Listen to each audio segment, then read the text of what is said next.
নিজৰ মাক বাপেকক ল'ৰা ছোৱালীয়ে বৃদ্ধাশ্ৰমত গৈ থৈ আহেনে নাই?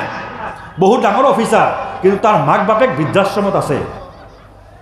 বহুত ডাঙৰ অফিচাৰ পিতেক আমেৰিকাত থাকে, লণ্ডনত থাকে, ৰাছিয়াত থাকে, কিন্তু তাৰ মাক বাপেক ক'ত আছে, খাবলৈ পাইছেনে নাই সি খবৰ নলয়। কিয়?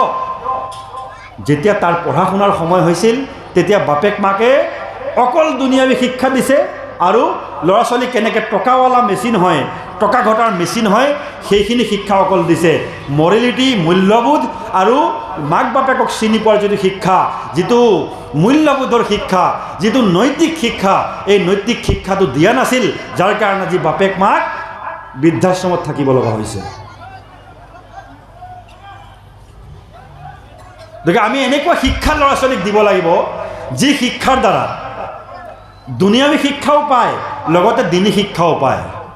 দিনদাৰী শিক্ষাটো কিন্তু দৰকাৰ। আল্লাহ ৰসুল সাল্লাল্লাহু আলাইহি ওয়াসাল্লামে কৈছে, তলাবুল ইলমি ফৰিজাতুন আলা কুল্লি মুছলিমি ওয়া মুছলিমা। ইলিম তলব কৰাটো, শিক্ষা লাভ কৰাটো প্ৰত্যেকজন মুছলমান নৰনাৰীৰ কাৰণে ফৰজ। ফৰজ বুলি কোৱা হৈছে, বাধ্যতামূলক বুলি কোৱা হৈছে।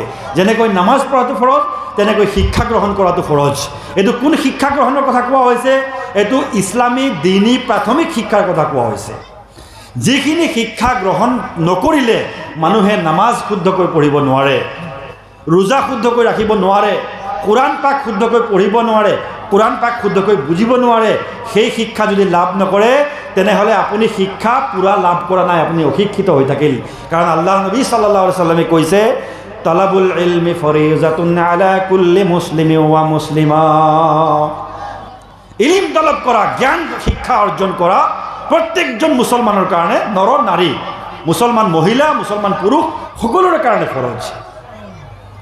সেইকাৰণে আমাৰ বুজুৰ্গসকলে কি কৰিছে, ৰাতিপুৱা চবাহী মক্তবৰ ছিষ্টেম উলিয়াইছে। চবাহী মক্তব, ৰাতিপুৱা মক্তবত যাব লাগিব ল'ৰা ছোৱালী, শুই থাকিলে নহ'ব।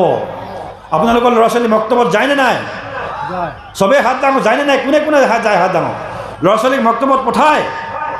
কোনে কোনে নপঠায় হাত ডাঙৰ? কোনে কোনে নপঠায় হাত ডাঙৰ? কোনে কোনে ল'ৰা ছোৱালী মক্তবত পঠাব নোৱাৰে, সুবিধা নাপায়? হাত ডাঙৰ। নাপায় নেকি সুবিধা?